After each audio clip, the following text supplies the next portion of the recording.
Thank you, Secretary Chao. Thank you, everybody. This is very nice, by the way. Beautiful. I want to really thank you. You have been so amazing as the leader of this department, and the progress is being made so quickly. But leaders and officials gathered here from across the country have all praised the work that the Secretary is doing to create a safe, modern, and reliable transportation system for the United States and for its great, great, great people. I also want to thank Secretary Zinke for the fantastic job he's doing at the Department of the Interior to clear the way for new infrastructure and economic development. Both Secretary Chao and Zinke joined us at the White House yesterday for a meeting with state and local leaders to develop plans to replace America's decaying infrastructure and construct new roads, rails, pipelines, tunnels, and bridges all across our nation. We are here today to focus on solving one of the biggest obstacles to creating this new and desperately needed infrastructure, and that is the painfully slow, costly, and time-consuming process of getting permits and approvals to build. And I also knew that from the private sector. It is a long, slow, unnecessarily burdensome process. My administration is committed to ending these terrible delays once and for all. The excruciating wait time for permitting has inflicted enormous financial pain to cities and states all throughout our nation and has blocked many important projects from ever getting off the ground. Many, many projects are long gone because they couldn't get permits and there was no reason for it. We've already taken historic steps to speed up the approvals, including the approval of the Keystone XL pipeline, which was very quickly approved. They were sitting there for a long time saying, well, that project is dead. Then I came into office, and all of a sudden, a miracle. And I guarantee you the consultants went over to the heads of the company and told them what a great job they did. They asked for a lot of money, most likely. But we got it approved, and we got it approved fast. I'm also very proud to say that the Dakota Access Pipeline is now officially open for business. It was dead 120 days ago, and now it officially just opened for business. Very proud of that. Hi, Bill.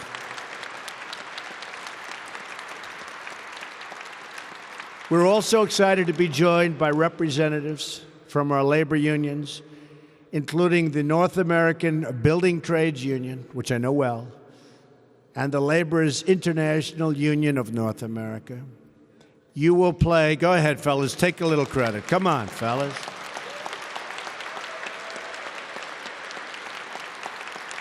You will play a central role in rebuilding America. Very important. We're also joined as well by many distinguished members of Congress who share our total passion and desire to repair and restore America's highways, railways, and waterways. In the audience is a man that I've gotten to know well and who's doing some job. And it's not easy, but it's going to get a lot easier. Chairman Bill Schuster of the House Transportation and Infrastructure Committee. Stand up, Bill. Thank you, Bill. Great job. Who is working very closely with us, including on our proposal to dramatically reduce airport delays by reforming air traffic control. We have an obsolete system. And I have to say, before Elaine got here, they had spent close to $7 billion on the system. Boom, a waste. All wasted. But we're going to have a great system, great new system. The top of the line, it'll be the best in the world. Right now, we're at the lowest part of the pack. It'll be the best in the world for a lot less money than they've been wasting for years. For too long, America has poured trillions and trillions of dollars into rebuilding foreign countries while allowing our own country, the country that we love, and its infrastructure to fall into a state of total disrepair. We have structurally deficient bridges, clogged roads, crumbling dams and locks. Our rivers are in trouble. Our railways are aging, and chronic traffic that slows commerce and diminishes our citizens' quality of life. Other than that, we're doing very well. Instead of rebuilding our country, Washington has spent decades building a dense thicket of rules, regulations, and red tape. It took only 4 years to build the Golden Gate Bridge and 5 years to build the Hoover Dam, and less than 1 year to build the Empire State Building. People don't believe that. It took less than 1 year. But today it can take 10 years and far more than that just to get the approvals and permits needed to build a major infrastructure project. These charts beside me are actually a simplified version of our highway permitting process. It includes 16 different approvals involving 10 different federal agencies being governed by 26 different statutes. As one example, and this happened just 30 minutes ago, I was sitting with a great group of people responsible for their state's economic development and roadways. All of you are in the room now. And one gentleman from Maryland was talking about a 18-mile road, and he brought with him some of the approvals that they've gotten and paid for. They spent $29 million for an environmental report weighing 70 pounds and costing $24,000 per page. And I said, do me a favor, I'm going to make a speech in a little while. Do you mind if I take that and show it? So I'm going to show it. Here it is. Phase one. Look at this. Okay.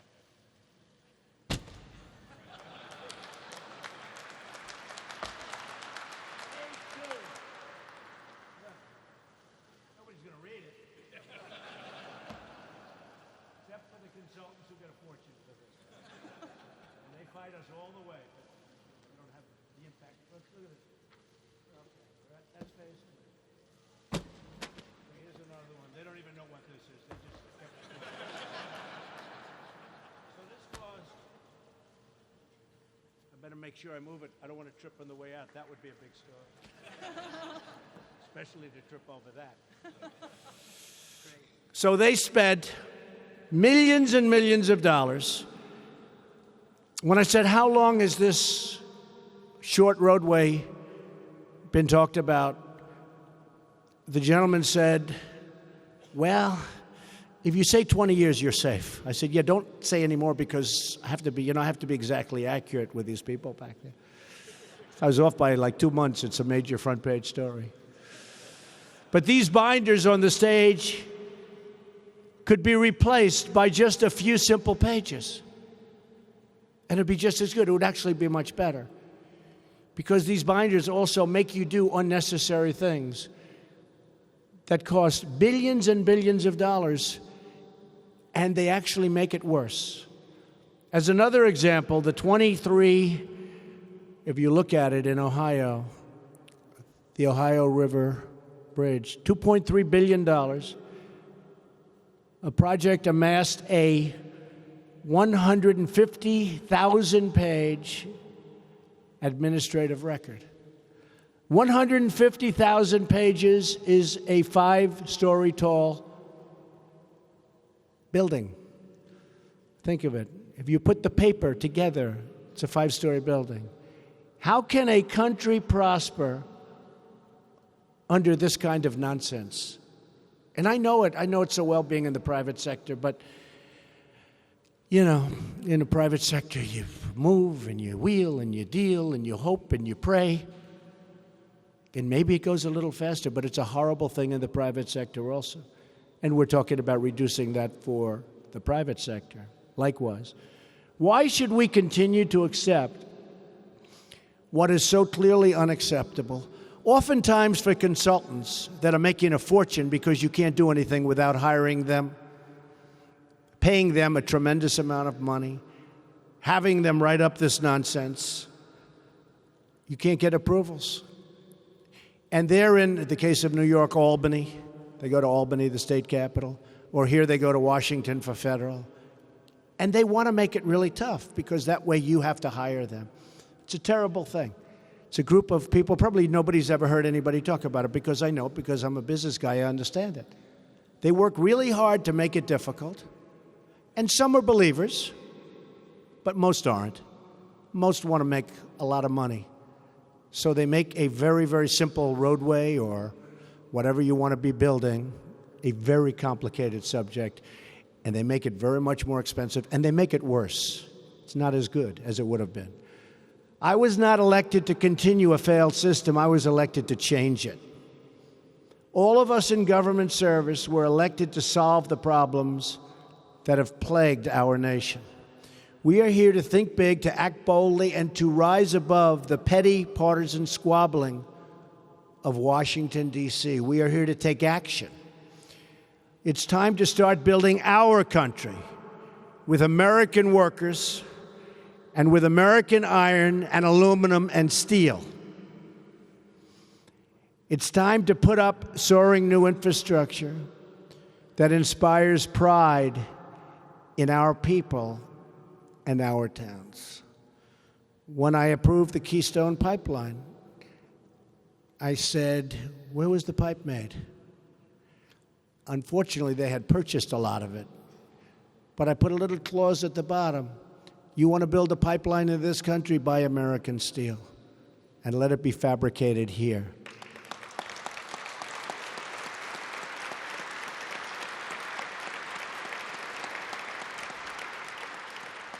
Very simple little clause written in hand, but it does the trick. It is time at last to put America first. Americans deserve the best infrastructure anywhere in the world. They deserve roads and bridges that are safe to travel and pipes that deliver clean water into their homes, not like what happened in Flint, Michigan. They deserve lanes of commerce that get people and products where they need to go on time. Most of all, Americans deserve a system of infrastructure that is looked upon not with pity. The world, in many cases, is so far advanced that they look at our infrastructure as being sad. We want them to look at us with envy, a system worthy of our magnificent country. No longer can we allow these rules and regulations to tie down our economy, chain up our prosperity, and sap our great American spirit. That is why we will lift these restrictions and unleash the full potential of the United States of America. To all of our state and local leaders, I appreciate your being here today. Thank you, thank you, thank you, Bill. I want you to know that help is finally, after many, many decades, on its way. We are giving control back to the cities and the states. You know best how to plan your communities, analyze your projects, and protect your local environment. We will get rid of the redundancy and duplication that wastes your time and your money. Our goal is to give you one point of contact to deliver one decision, yes or no, for the entire federal government, and to deliver that decision quickly, whether it's a road, whether it's a highway, a bridge, a dam. To do this, we are setting up a new council to help project managers navigate the bureaucratic maze. This council will also improve transparency by creating a new online dashboard, allowing everyone to easily track major projects through every stage of the approval process. This council will make sure that every federal agency that is consistently delaying projects by missing deadlines will face tough new penalties. I know it won't happen with these two. We don't have to worry about them. We will hold the bureaucracy accountable. We are also creating a new office in the Council of Environmental Quality to root out inefficiency, clarify lines of authority, and streamline federal and state local procedures so that communities can modernize their aging infrastructure without fear of outdated federal rules getting in their way. This massive permit reform, and that's what it is, it's a permit reform, doesn't sound glamorous. They won't write stories about it. They won't even talk about it. But it's so important. But it's only the first step in renewing America's roads, rails, runways, and rivers. As I discussed in Ohio recently, my new vision for American infrastructure will generate $1 trillion in infrastructure investment, which we desperately need. We've spent, as of a few months ago, $6 trillion in the Middle East. Think of it. $6 trillion in the Middle East. And it's worse than it was 15 years ago by a factor of 10. And yet, if you want to build a little road in one of your communities in Pennsylvania or Ohio or in Iowa or North Carolina or in Florida, you can't get the money. State and local leaders will have more power to decide which projects get built, when they start, and how they are funded. And investors will have a much more predictable environment that encourages them to invest billions of dollars in capital that is currently stuck on the sidelines. Together, we will build projects to inspire our youth, employ our workers, and create true prosperity for our people. We will pour new concrete, lay new brick, and watch new sparks light our factories as we forge metal from the furnaces of our Rust Belt and our beloved heartland, which has been forgotten, but it's not forgotten anymore. We will put new American steel into the spine of our country. American workers will construct gleaming new lanes of commerce across our landscape. They will build these monuments from coast to coast and from city to city. And with these new roads, bridges, airports, and seaports, we will embark on a wonderful new journey into a bright and glorious future. We will build again. We will grow again. We will thrive again. And we will make America great again. Thank you. God bless you. I appreciate it. Thank you very much. Thank you.